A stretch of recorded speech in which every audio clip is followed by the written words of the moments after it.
1 year ago, we investigated a popular pet sitting app after several pets died in the care of their sitters. Since then, viewers continue to contact us with their own horror stories. And CBS 2's investigator Kristine Lazar is here now with one of those stories. These apps are so popular, and I know a lot of people have had wonderful experiences, but we often hear from the people who have not so wonderful experiences.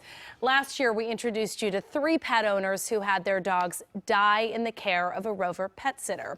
The company assured us back then that they thoroughly screen the sitters on the platform, but this case reveals how limited that screening can be. We walked into the kitchen and the entire sink was just full of dirty dishes, and what we later realized was vomit. A disgusting discovery in the kitchen and the bathroom. There was just vomit everywhere, all over the shower curtain, all over the floor. Rachel Drebecki and her husband's Hollywood apartment hadn't been broken into. They knew who left the place in such a stomach-turning state.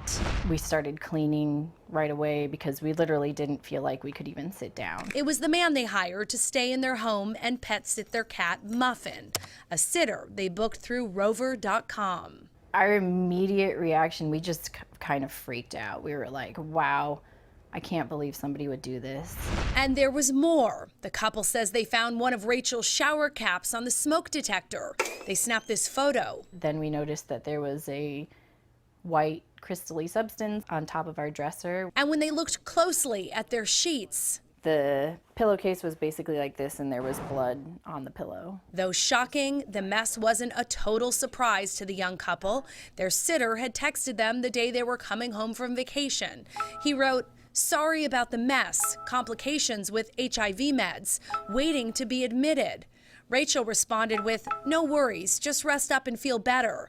The couple had met the sitter before booking him and thought they were leaving their home in capable hands. I mean, we got as much of a good read off him as you can from someone in that amount of time. But that read was off. Police tell Two on Your Side the sitter had been recently arrested, and the detective on the case believes he was homeless, using Rover to find places to stay.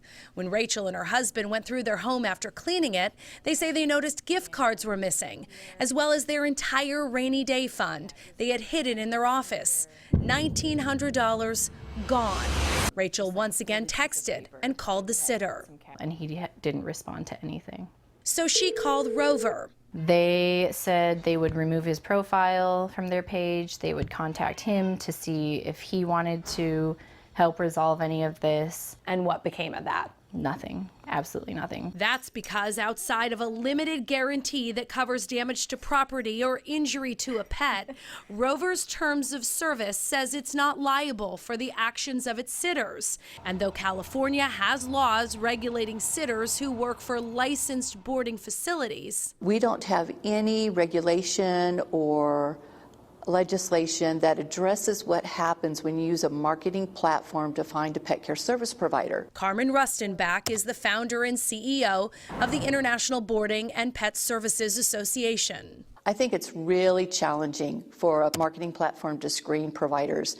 There's only so much you can do through just a simple credit check or a simple background check. And in the fine print, Rover states on its website, "We do not endorse or make any representations or warranties regarding the reliability of such background checks." Rachel says their sitter had 2 glowing reviews.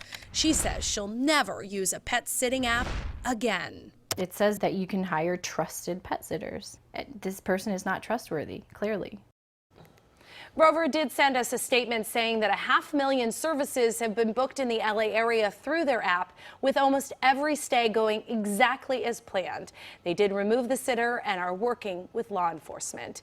And I mentioned IBPSA, which is the boarding facility industry group. If you go to their website, you can actually find a list of credentialed, people who have gone and gotten certifications. I guess credential's not the right word, but certified pet sitters. So you can go on there and you figure if someone spent the money and taken the time to get trained, that in theory they would be capable. Does that company do checks? Do we know? No, so they don't do the background checks, but they are an association and you can become a member of it, you know, and that way it's just another step to take. But do your due diligence, because you have to remember these are apps. This is not a pet sitting Right. company. This is an app that provides a platform for pet sitters. There you so go. you need to do the work. Kristine, thank you. Thanks.